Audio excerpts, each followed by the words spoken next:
and welcome to the I Love You Bet podcast. I'm Heather, and this is my sister, Rian. Each week, we will revisit relics of our childhoods using our multiple master's degrees to critically evaluate the crap that consumed our misspent youth. So join us, sisters, latchkey kids, cuspers, and lazy feminists as we look back at our past to say, I love you, but... Welcome back, Hermana. Hey. Thanks. It's good to not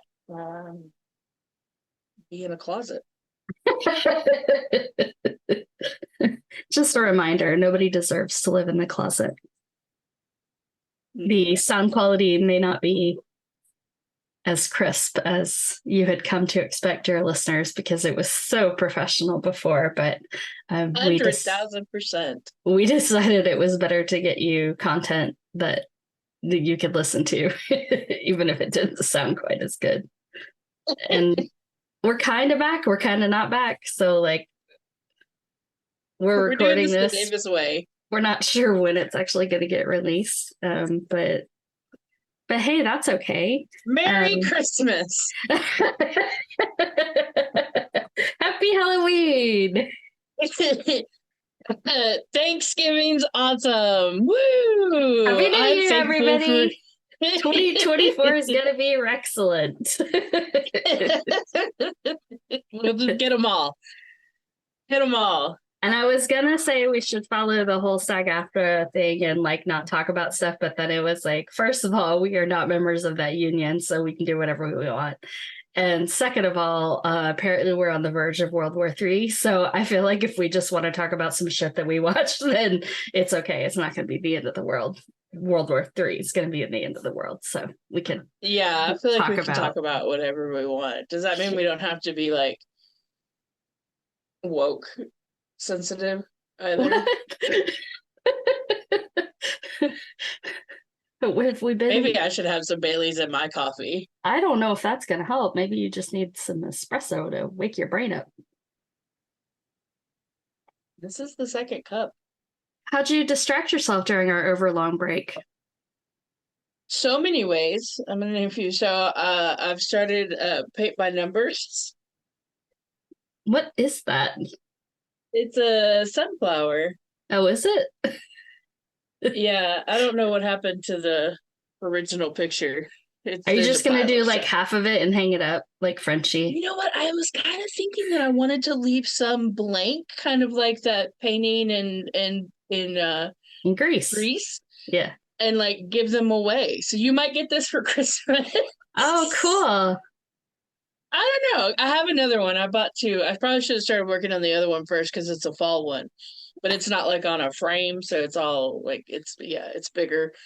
But yeah, it's sunflowers. So like put some yellow and brown and then leave some blank. I might like it. Okay.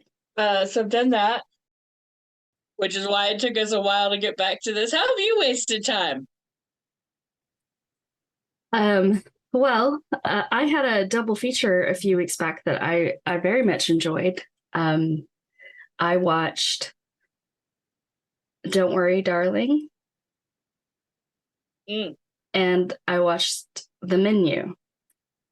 So both art house features where I knew how it was going to end for both of them. Like I knew going in. I just wasn't sure how it was going to get there. And the way that it got there in both of them was very interesting. And I will tell you the triumph of Don't Worry, Darling that nobody talks about is the fact that they made Harry Styles, a most beautiful human, look skeezy and gross and horrible. Yeah. He looked so bad. Yeah. That's like a costume. Oh, hey, I just saw Jacob run by. Hey, Jacob. Hey, Jacob.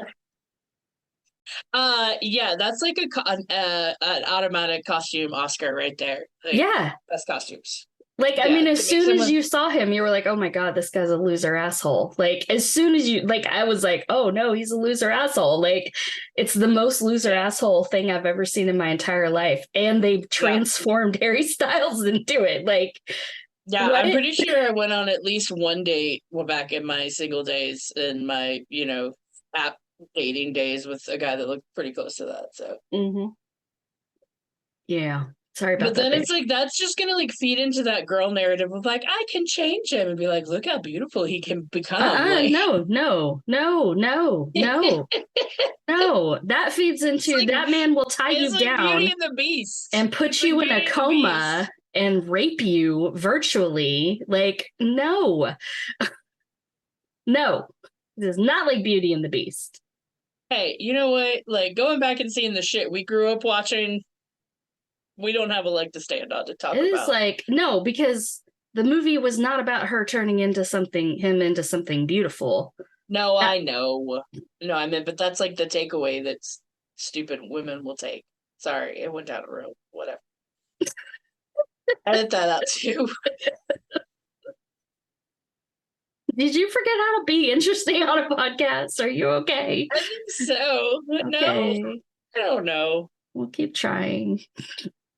We'll get there. We gotta warm Okay. up. Mm, Maybe we should have done a practice one. this Should we is the start over? practice one. Oh, should we start over? No. You guys should... I also watched the first season of Welcome to Wrexham. And it sounds like I've watched a lot recently, but in fact, this is like over the course of many weeks while we've been on hiatus. And I've been clawing out like an hour or two at a time where I'm able to like not work and not help my uncle and not lose my mind. And Welcome to Wrexham was so good in so many ways. And I was like loving it more and more and more. And then it got to the episode where they brought on a woman who, by appearance, is not a person I would appreciate as a human being because she's too standard beauty, whatever. But then she would talk and I would be like, oh no, we agree. So she actually picked up watching the series on the fact that Ryan Reynolds and Rob McElhenney basically use This is the sports. football one. Okay. Yes, sorry. This is the one about the Welsh football club that the movie stars bought. Well, the whatever actors bought and are trying to get it up into the regular league of football, just what most people know as soccer. And so, I mean, football, you know, very funny guys, Welsh, like there's a lot for me to love, right? And then she comes in and she's like, hey, like, you guys really like bought a football club so you can hang out together. And like in our culture, you're not allowed to show each other love. And that's why sports is important because it's a way that you can hug each other and not get in trouble because you're allowed to touch each other when it's about sports. And I was very proud of her because she was making all the parallels and she was doing the Diane Kruger, like you invent intricate rituals to allow you to touch the skin of other men, right? So, you know, you gave me those awesome postcards years and years ago. Still love them. The thing was, she didn't take it far enough because they had a whole episode about hooliganism. And she didn't tie back. And what happens when men are never allowed to touch each other and never break the homosocial gap is that they touch each other in violent ways because it is the only way they're allowed to be physical. Yeah. So it's all tied together. She just didn't like, and maybe she did and they cut it. I don't know. But I was like, yeah, this is a whole circle. Like you're gonna talk about football, you're gonna talk about hooliganism. The circle of fragile masculinity. That's right. I'm gonna break that shit down. It's a follow up to the circle of life. It's a sub. And then I started watching season 2, but it's being produced like it's being released once a week, which I don't know. Now all these like British Baking Show is once a week, and that's once a week, and What We Do in the Shadows is once a week. Yeah, and I'm like, I can't do this. Like, I no longer can function this way. So now I just, thankfully, I'm busy. So I'm like, commercials. I just wait. And then I binge like 4 episodes because I waited. Like Loki, I won't even watch. I am not going to watch Loki until it's done. And I'm just going to take a day and I'm going to sit down and I'm going to watch the whole thing and just have the best day ever. because All right. let Well, I me won't send say Tom anything. Hiddleston as Loki, but like I can't stand it. Like the anticipation, I don't know how we did it when we were younger, like especially now that TV's so good. I'm like, why are you doing this to us? This is not nice. Just release it all. Like I will pay extra if you will release it all at the same time. I know why they're doing it, but no, I can't. I cannot handle Why it. are they doing it? Because they know that you'll keep so let's say that Like, is it like I'm just gonna buy the service so I can watch the show and then end it? yes. Oh, okay. Yeah. So you buy like So maybe money. like every 3 months you buy Apple TV, and then the next month you buy Netflix, and then the next month you buy Prime, or you like you can That's keep. the fucking like who has the time and energy to do that? Do you understand how little most That's people the people do that use coupons. Like when I they're don't. at work? Like most people who have a day job where they sit at a computer do fucking nothing all day long. And I'm so jealous of them, and I'm trying to put myself into their position because I'm sick of this shit. Like Same. Like this week I did fucking nothing at work a lot of days, but that's because our internet wasn't working, which is real fun. We're not and going you're back a there. one-to-one Chromebook school. Yes. Yes. That has over 50% of our population living in poverty. So which another thing I wasted time on while we were on hiatus is I got diagnosed with ADHD. Yay! Dun, dun, dun. Which is also why it's like I should probably close the blinds so I'm not like, oh, squirrel, or Oh, oh wait, maybe Jacob, being in the closet. Yeah, being in the closet might have been better why don't you because just like close the blinds real fast, babe? it's not just the blinds. It's like everything. Uh, I'll just get on medication and like a month. So. Wait, we may not bring the podcast back. Yeah, we'll see. See how this goes.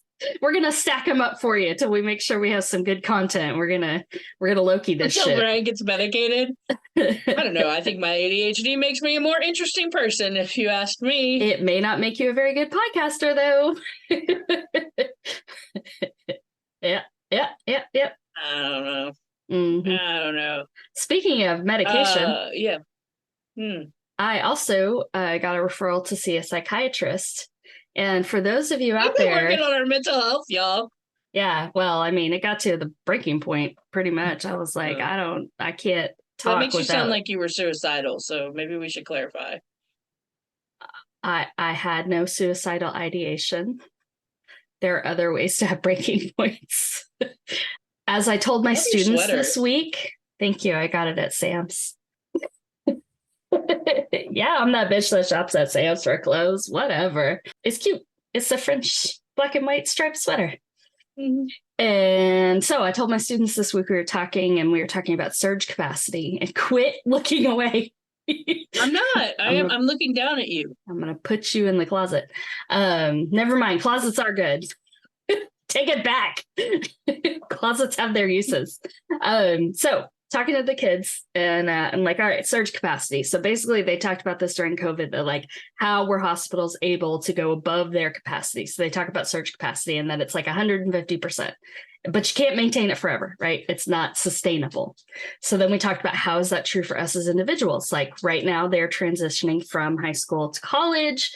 So their capacity is already getting filled up, and now they're doing midterms, and there's lots of other pressures and other pieces of their life coming into play. So maybe they can get to 150% capacity, but here are some ways that you're going to do that. Now, I said, who is feeling a little bit hopeless? And I was like, you don't have to raise your hand, but do we understand that we don't have to feel hopeless because we know that this will end? The semester will end, midterms will end. The drama will all end. So we don't need to feel completely hopeless, right? And so they're like nodding. And I said, now, if you do feel hopeless and like it won't end, after class, or possibly right now, I want you to walk 2 buildings over to Jones and go to counseling and talk to someone, because if that is how you're feeling, you need to talk to someone. I will walk you there if I need to. And then I just kept going with the lesson. I was like, let's just address the elephant in the room. If you feel like there is no hope, we need to get some interventions going. So anyway. Like from the high school to college transitions, because in high school, they never once went to 100, like ever. Like they stayed at like a solid 25.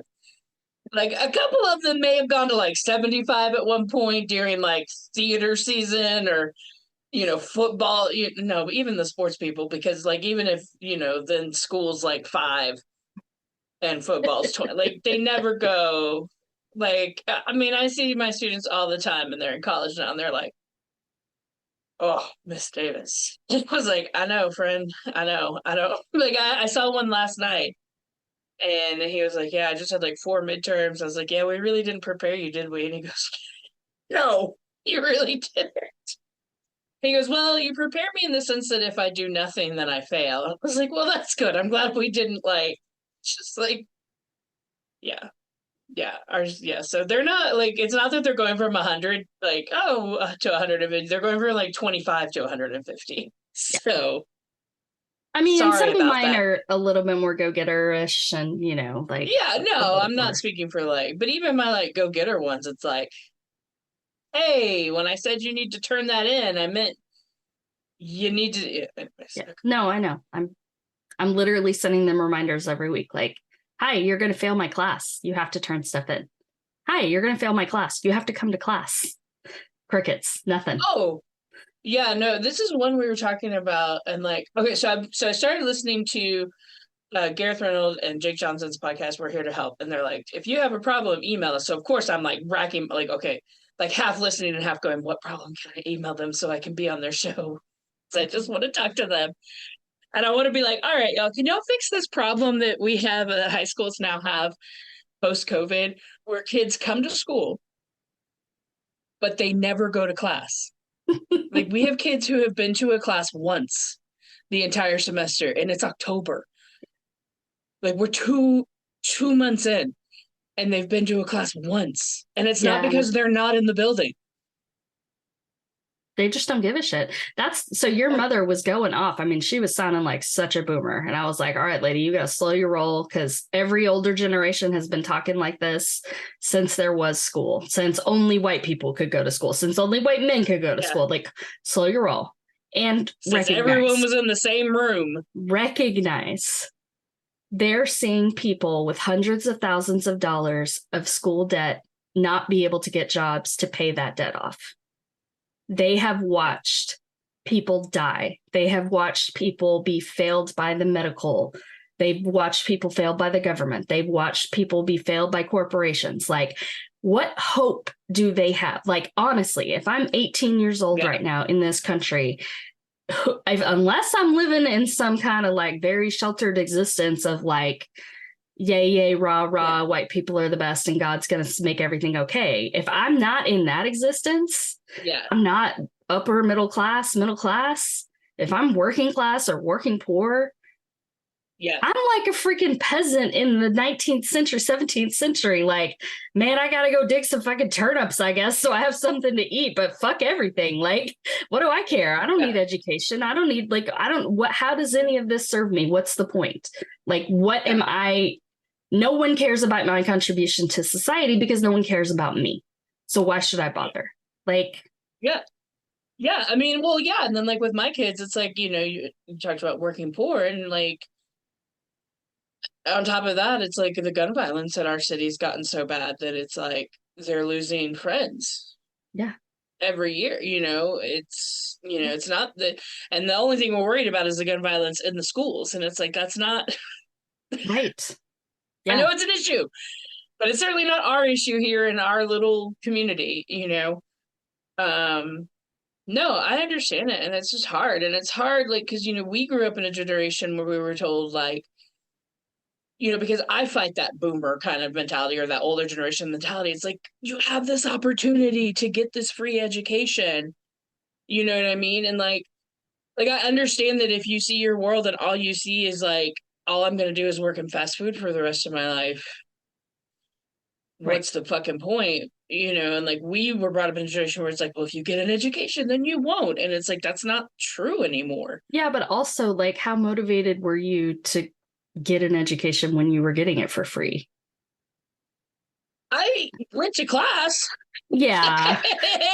And I did work. Like, I didn't not turn in work. I mean, I'm not saying I didn't like do the bare minimum, you know, But was that but because you were motivated every day to do better? You know what I mean? Like, so like I to me it's different because no, I'm talking yeah, to college students, so they've already made a conscious choice to like continue their yeah, education. So to me it's a yeah, different conversation. I don't know how you talk to someone in a public school about that. Like I don't, unless you can yeah, convince them that the only chance they have of having a meaningful life is to quit wallowing in the shit and figure out a way to make their life meaningful by investing in themselves. Like I don't know how you convince them. Like late stage capitalism is so fucked.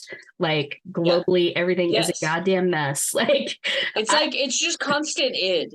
Like with yeah, this, like with these high school students, the majority of them, it's just a constant. Like they never made it past id stage, and like the phones and the whole like be famous and everything, it just like lives in id land. yeah. Like it's all about the moment, and that's it.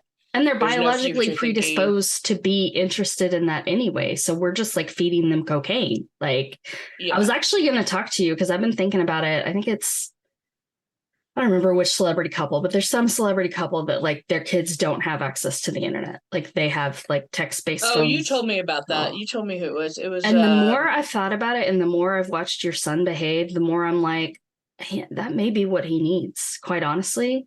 Because, like, if he's this way with sugar, can you imagine when he gets to porn? He's never going to stop, or video games, or both. Like, he's going to have no self control. Like, he's just going to keep hitting that button to get the cocaine. And like, yeah. it's not like you're going to be feeding him tobacco and alcohol when he turns 12. Like, because why? Because he won't be able to stop himself. You know what I mean? Like, I'm kind of like, Yeah. we all just decided like this thing came up and it's like, it's for everybody. And it's like, maybe it's not. Maybe it's really not for everybody. Maybe it's not for people that Yeah. their frontal cortexes have not finished forming. Like maybe because we want to trust them to make the right decisions, but until they can demonstrate that they can do that, like, like how do Yeah. we train them? Well, Like, no, I have no plan to be like, here you go, Elliot, like free pass to use it. I mean, I've said he's not gonna have I'm never buying him a smartphone. I know. Ever. Like I'm not. Even when he's a teenager and my students are like, oh. Hey, what do you remember about Once Bitten from 1985?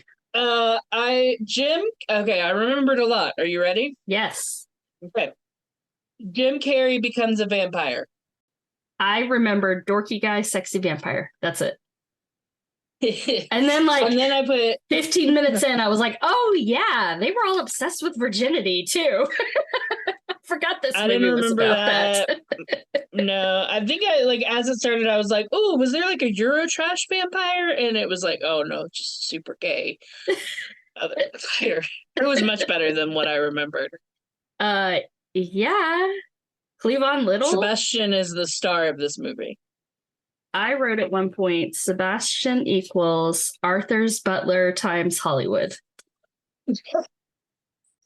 which does make him Yes. the best Him in and the the whole movie. Countess, Sebastian and the Countess were the only things I wanted to watch about this movie. Everyone else could fuck right off. Well, toward the end, Robin started to get kind of cool and fun and interesting, the girlfriend. And I was like, that's cool. But at the beginning part, I was like, no, no, No, thank you. I'm no, tired of all because of she was this. still there at the end. So, but the fact that she was still there at the end made her like fucking the worst. Like, no, fuck right off.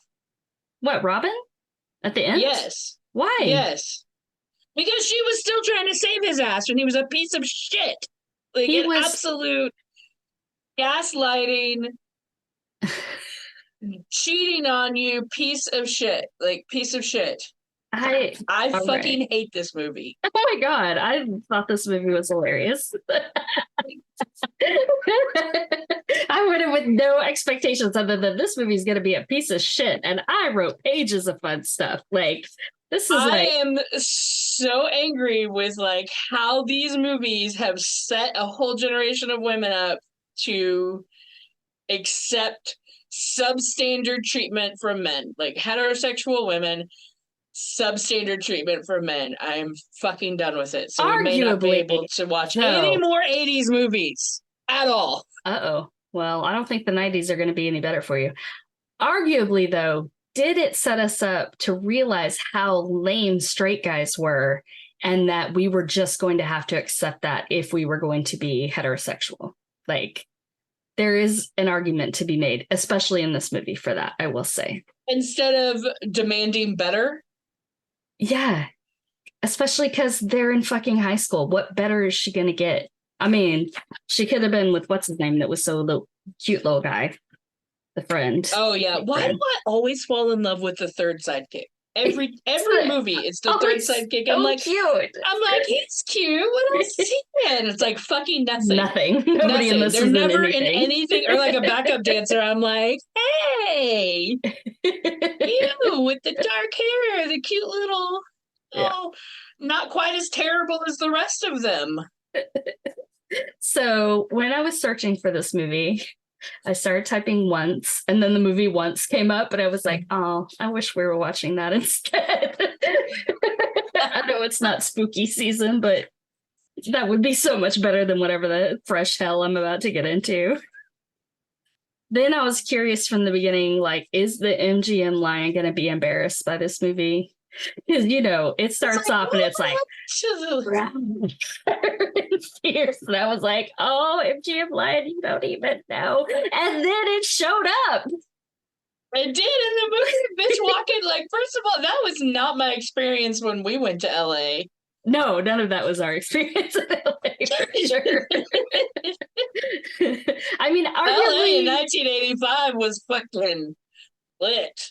This movie was every 1980s movie put into a little capsule. So, like, if honestly, if anybody was like, how would you describe 1980s movies? I would be like, here is Once Bitten. Watch Once Bitten. 94 minutes of terribleness. I was like, this movie is just a caricature with human beings. I felt like it's like the castle needed to be much more 1880s and way less 1980s. I could not handle the castle. Oh, 1980s. And all then, the glass. Yeah. And then let's go back. It's a lot of lamps. There were so many lamps.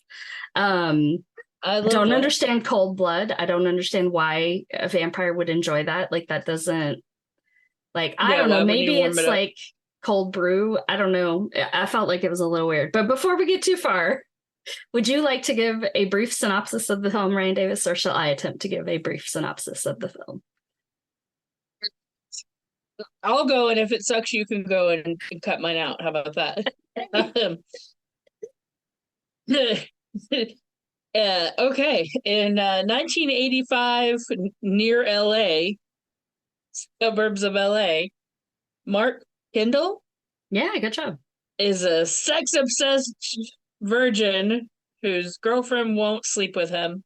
Sexually frustrated, that's what we call it.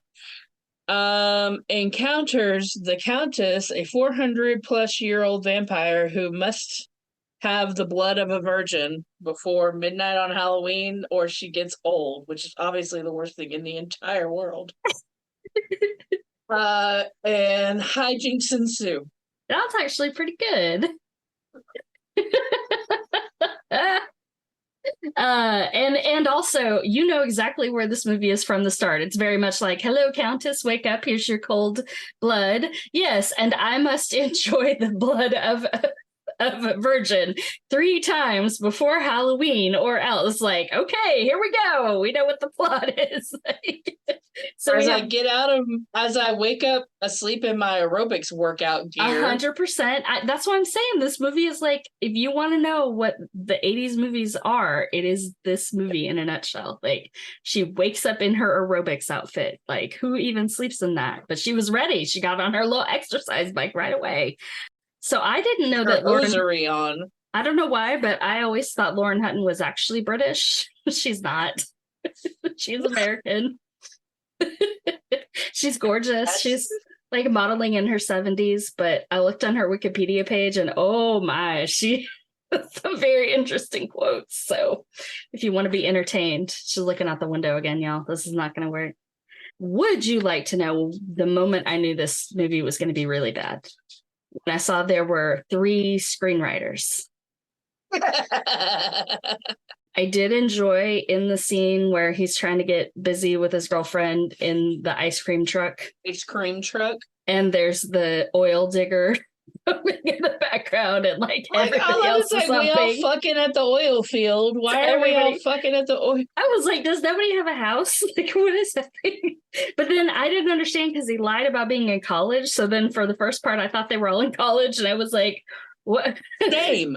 Because they're all like, he was 23. Like, Jim Carrey was fucking 23 when he made this. Yeah. Yeah. So I was like, okay, well, I guess it's not bad that they're all fucking each other, but like, and then it was like, oh no, you are supposed to be in. Oh Jesus. What's wrong? Would you? That was me talking about the movie. Here's where I think they went to audition for all of the vampires that were in her coven. I'm sorry, the gang of lesser vampires is my second favorite thing about this movie. Like, it's just the vampires. Everyone else in this movie can fuck off and die. Yeah. But the vampires, like, I want a movie with their backstory. I think it was called Twilight, and you can go watch it. Especially like the one that was like the Civil War soldier. I was like, "This is Jasper. What's going on? Holy shit!" Coughing with the Confederate flags. I'm like, oh, things you did in the 80s that you can't do now. Oh, they'd totally do that now. I feel like all they did was they went to like Santa Monica to a midnight screening of Rocky Horror Picture Show, and they just grabbed 6 people. They were like, "Come on, you're going to be in a movie now. Here we go." They're like, "Whoa, we got some twins. Perfect." I would like to say that the only good use for lip phones is that yuppie bar in Hollywood. I want to open that bar. 100%. I would go to that. Here we go, right here. Let's 100% travel the country, making that phone bar a pop-up sensation. Let's do Fuck it. Fuck the apps. Yeah. Fuck dating apps. Yep. Let's get rid of them. Yep. Go back to that. I was like, literally, they were like, "Hey, are you interested? Let's have a conversation." And I was like, and now it's just a fucking Tinder wasteland. Like, there's like nothing fun about it. Like, it's just fucking depressing as shit. Like, I cannot handle it. I loved that bar. It was amazing. Like, we could totally have the big blow up phone so people could take like selfies. We'd have like multiple phone booths as kissing booths. Like, that would be amazing. Yes. We could not only have those lit phones where you could call table to table, we could get a lips couch. Remember how they had those in the days? Like, we could just take, oh my gosh, like, did you ever want one of those lip phones when you were a kid, or some kind of novelty phone? Wanted one of those lip phones. Like, are you kidding me? Like, yeah, I wanted one of those lip phones. Why? I don't know. Phone. It looked sexy. Yeah. I don't know if I ever told you this, but years ago, one time we were hanging out at Charlie Brown's bar. Yeah. And Kyle and Heather show up, and Kyle purchased this device that had Bluetooth, and so that he could answer his cell phone, but it was like a fucking old school handset. Nice. It was so amazing, and I really want one. We gotta tell you guys, so you don't know, Charlie Brown's is a bar in Lexington, Kentucky. It's a dive bar, and it's like right near campus-ish. And it was totally walkable from our house when we lived there together going to graduate school. Yes. And it has like a library in it. Like, the walls are all shelves. The walls are lined. Books. Yeah. So as you might imagine, it is my favorite bar. Fireplaces. Yes. Like, there's legends that there's a book with like $100 bill in it. You know. Yep. It smelled awful, and I never want to see it with the lights on. And it has a pretty nice back patio too. And man, the pepper cheese balls. Oh yeah, those are I've good. been in years, but yeah, Kyle and Heather would go to our bar. Yeah, they would. Kyle and Heather would. They'd call each other. Be like, "Hey, I'm Leo. I'm a Sagittarius."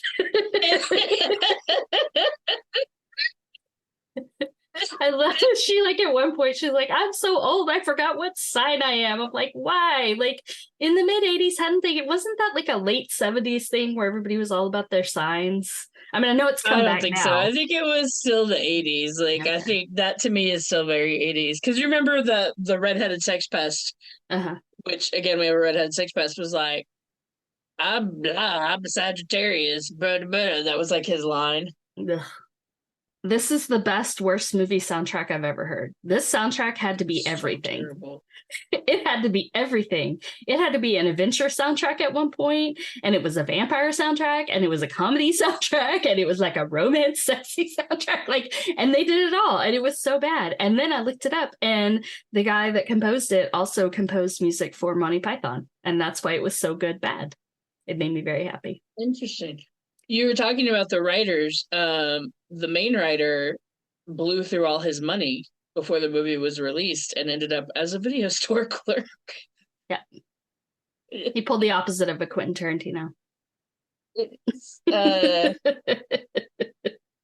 Hey, oh my god. guess what? Yeah. Life sucks. Did you see the vanity plate? No, is that what it said? Oh, vanity plate. LYFSUX. Literally, this movie wins. It's like blackout 80s movie bingo. They talk about the mall. Oh my god. Oh, we should totally make that game.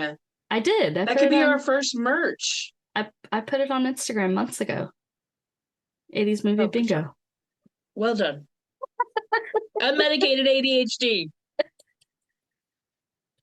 It's like Elliot's joke about the interrupting cow. Knock, knock. Here we go. Knock, knock. No. No, come on. Do it. Knock, knock. Who's there? Oh, knock, knock. Who's there? Unmedicated ADHD. Yeah, okay. Yes, good. I would like to know, is there, since there's a pre-Halloween hop, was there a Halloween hop and a post-Halloween hop? Post-Halloween hop is the Dia de los Muertos hop. They didn't have that, though. It just said pre-Halloween hop. It said pre-Halloween hop? Yes, it did. Multiple times in multiple places. And I was like, that to me implies there's a Halloween hop and then a post-Halloween hop, but there's not. It's just the pre-Halloween hop. Why do you have to call it pre? If it's the only one, it's the Halloween hop, no matter when you have it. Well, but they're having it before Halloween. So it's not like they're having it in September. Like, it was clearly October. Everybody knew to wear costumes. Like, why was it the pre-Halloween hop? And also, like, okay, the timeline of this movie, because remember when she wakes up and she's like, when's Halloween? Uh-huh. Bastion, and he's like, oh, it's a week away. Yeah. And like all of this happened in a week? Like, I don't. Not that much happened, to be fair. It's like. Well, like, his dad was all like, you've been pacing the floors and you're sleeping in, like, your mom's worried about you. Like, I'm sorry, but I feel like when I was a teenager. People wrote this movie. Like, you know, like, it would have to be like a few months before mom and dad would have noticed something was wrong with one of us when we were his teenagers. Parents were very clearly transplants from the Midwest, like 100%. Like, they picked that whole family up out of Indiana and went and dropped them in the middle of, like, suburban LA. I was going to say, like, actually, like, I was severely depressed in high school and they never noticed, so. Yeah, exactly. Our little strawberry blonde sex pest wearing his freelance gynecologist sweatshirt. No, thank you. Oh my god, no, like everything. And then she's like, sorry, I'm making you frustrated and that's why you cheated. You paid way too much attention to their dialogue. They would like talking to each other, and I'd just be like, I'm gonna drink some more water. There were like little things that made me laugh, like after their whole like drama, and then people are like clapping. Yes, there were a lot of jokes in this movie. I mean, despite like I know her every time she like pushed somebody out of the way. Yes, that was hilarious. Like, that was fantastic. She was the little lady who used to be the model. Like, that's her next job. She's going to go move into the skyscraper in New York and just be a little chaos agent sneaking around. And like the guys when they Little were together, harbinger and chaos. yeah, I mean, even though the guys all they talked about was how to get laid, like they were still funny together. Like they had good jokes. And little Jamie, the super cute one, was like, I think it was him. I don't know if it was him or Jim Carrey, who was like, "This is like the best looking I'm ever gonna be," and I'm like, "That's really fucking insightful." Oh for yeah, yes. I'm at the height of my peak physical perfection or right. something. It's like, yeah, and there was something else he said later on that I was like, these are very insightful teenagers, like. And okay, so Jim Carrey sleeping in the trunk, with like the lit. We had one of those, right? Like we love, like there was something very romantic about the idea of one of those chests. A steamer trunk. A steamer trunk. Yeah, yeah. I remember we got it at a garage sale down the street, and it was missing a handle. Yeah, that's right. And it was gray. It was gray, but we put stickers on it, I think. I think I can still smell it in my brain. Bookshelf. And it was like it had that red and white gingham contact paper on the inside of it. Yeah. Unmedicated ADHD. Like, why do I remember so many fucking details about this trunk? Would you like me to tell you about my favorite of all of the fantasy dreams that Jim Carrey has in this movie? Oh my God, please go ahead. Because it was the very first one, which instead of a pink flamingo had a black flamingo, which was just great. Why? And then Sebastian was not only playing the accordion, he appeared to be roller skating and playing the accordion while roller skating, which is just so good. And then he says, invade suburbia, bowling alleys, RVs, and chicken McNuggets. Chicken McNuggets. I know. Oh, yeah. Invade. Are you suggesting we invade suburbia? That to me is the number one line from this movie. Like, there's so many good lines. And then following it up with his description of suburbia, which is bowling alleys, RVs, and chicken McNuggets. Chicken McNuggets. That's so good. I do love so speaking of Sebastian, so at the beginning, before we find out that he is definitely homosexual, I said something if you wanted to talk about just the general queerness of male vampires. So there's a whole mini series out now about queerness and horror. And also my major professor in undergrad in film, Harry Benshoff, and his partner wrote books about queerness and horror. So, I mean, we could talk about it. I definitely wrote at some point, I love that horror allows for queerness because it makes it so much more fun. Like there's the super campiness to it.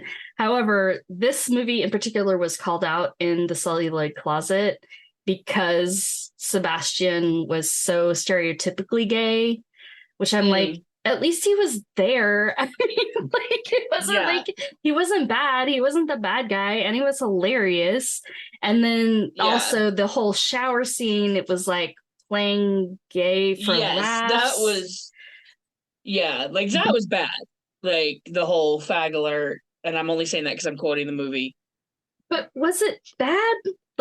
I don't know. I mean, I feel like it was way more complicated than I don't know. My son's here. Oh, cool. Let's talk real fast.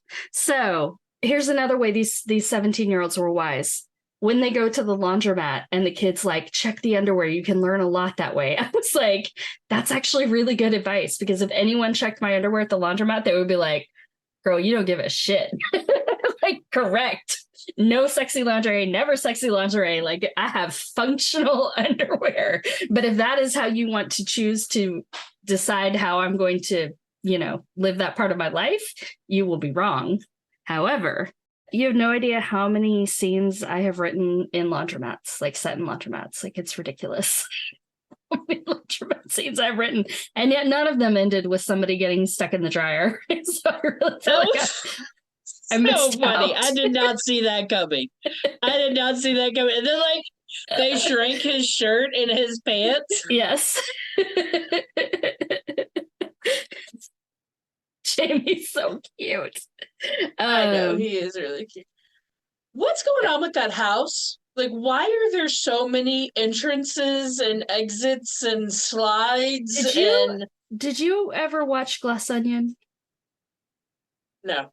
Well, first of all, you need to watch Glass Onion. Second of all, tell me if you think it's the same location, because when they showed the pool, I was like, is this where they shot Glass Onion? I thought they shot Glass Onion abroad, but maybe they just shot it at this weird vampire castle. Like... Oh. Yeah, also, I don't know. I was like, I feel like this castle was also used for porn. Oh, 100%. Yeah, no, yeah, definitely. For those of you who enjoy the campiness of this, if you have not seen it, I highly recommend Love Bites. It's a 1993 movie, so we can't talk about it yet. It stars Adam Ant of Adam and the Ants, and it is adorable and terrible and so campy and lovely and wonderful. I'm trying to remember if I ever saw that one. Oh, well, we'll watch it. It'll be a first watch for you. But it's so Maybe. good. I probably did. I like Adam Ant. Was real confused. So we get to the pre-Halloween hop where Ryan's looking out the window again. There's a lot happening. We get to the pre-Halloween hop, and there's the doctor and the sailor couple that come in together. I enjoyed that very much. I enjoyed the guys in scrubs hanging out together. That was super cute. Yes. I think I figured out I have a thing for sexy bitches in tuxes, because definitely I had a thing for Jennifer Beal in that in Flashdance, and then here comes the Countess showing up in her leotard tux, looking hot as hell. And I love a dance fight. I love a dance fight. That was so dumb. It was dumb choreography, but it was so good. And also so that terrible. Was the point where I was like, why is the Countess after Mark when Robin is also a virgin and arguably way cooler and better at everything? Like, she needs to get 3 bites in on this girl. Like, and like, why is she after him when it's like his friends are also clearly much easier targets? Yeah, that also didn't really understand that. Did you like how the Misfits from Gem showed up and played the song Hands Off during the fight scene? Hands off, he's my man. Hands off, he's my man. I liked the juxtaposition of, like, this whole generation is so, like, they've all had sex, like they're just not innocent anymore. But then like all of the Halloween costumes and like everything in that dance was so innocent. Like all of the Halloween costumes. Yes. It was like, if we had a Halloween costume party at my high school, I'll be sexy right now. Yeah. Oh yeah, there would be so much. I mean, like just walking down the hallway on a normal day, there's more skin. Yeah. Than it was at this party. Well, if it was like going to be Jack and Jill, it would be like sexy Jack and Jill. Like, Jack and Jill costume was like, what? I know. Those big circles. I love how Jim Carrey was so emo when he was not in a vampire costume. The bookstore. Yes. Looked familiar. It looked like recycled books. It looked like recycled books, didn't it? I was like, oh my gosh, this is so cute. Yeah. And also, if that exists in LA still, why did no one take me there? Like, I would so go hang out with that creepy Eurotrash dude and be like, show me your bookstore, please. If he's a virgin, he's got bigger problems than a vampire. Exactly. Like, you're problematic, dude. Slowest car chase ever. Ice cream van driving up to the castle. And then I wrote, oh, these virgins are going to get vampire fucked. And then Jim Carrey started making all his dumb faces, and I was like, ugh, gross. And then I was mad at him because they were like doing the chase scene and he was trying to put on his pants. Like, this isn't even funny. Why are you like, just stop. No. Just stop. And also, get a different pair inside out. That doesn't make it funny. Why are you always wearing the same pair of boxers? You're so gross. And then I had that the castle kind of looks like the set in Glass Onion, and that's all I had. Because Dee Dee said something funny. Because Dee Dee's hilarious. Dee Dee is hilarious. I have watched, so the only other thing I had, and maybe it's because I watched Loki right before watching this, but Jim Carrey was giving me some major Owen Wilson. Yeah, I could see that. I mean, yeah. It was, Owen Wilson is a funny Jim Carrey. Yes. Yeah. I mean, I know he made his I wrote, millions by using rubber face, but yeah. it's too much. After the choreographed dance battle, I wrote down, quote, Elliot, mommy's gonna say a bad word. This is the dumbest goddamn movie ever. In fact, it is not. We have already seen worse. We have seen Also, Can't Buy Me bite Love. your buttons. Like, oh, she needed to get another move, man. That was like, calm down, lady. That was the catchphrase of the movie. It's yeah. like, it should have been the tag, like, get your buttons bit. No. Halloween 1985. Get your buttons, bitch. What? It bit your buttons? Like, just like, what is even happening? But then it was great because at the end, Robin spit that button at her. That was so good. It's like, yeah. Also, I love how Robin's like, I don't want to do this in a ice cream truck, but I'll do it in a coffin. I'm telling you, man, Robin was just hiding her best self. Like, she was just waiting for a moment to bring it out. Hopefully she'll go to college and break up with Mark. Yeah. Also, they were like, you've been together 6 years or whatever. And I was like, so they were 11? But then later that's another reason I was like, okay, well, maybe they are in college. Yeah, I know. But then they were like, they've only been together for 4 years. Right. And I'm still just like, I don't think, again, 3 screenwriters. Like, you guys need to talk to each other. Like, the timeline on this movie is a mess. Thank you. That's it for this episode of I Love You But. Join us next week when we discuss, when we discuss, hold on. Beetlejuice? When we discuss Clue. When we discuss something else. We don't know what we're going to do yet. Hey, y'all, we missed you. What made you laugh? What made you cringe? What did we forget? Did we edit out enough? Did we edit out too much? What should we talk about in future episodes? I mean, don't tell us because we already have the rest of the year planned, but like, for next year, like, we could talk about stuff. And sorry, Ryan, we are going to watch more stuff from the 80s. It's going to happen. We want to know your thoughts. Find us on Instagram at I Love You But Pod. Or email us at iloveyoubutpod@gmail.com. Listener email and comments may turn up in future episodes. Be sure to rate, review, and follow I Love You But wherever you get your podcasts. Thank you for listening. I'm Heather. I'm Ryan, and we send you lots and lots of conditional love.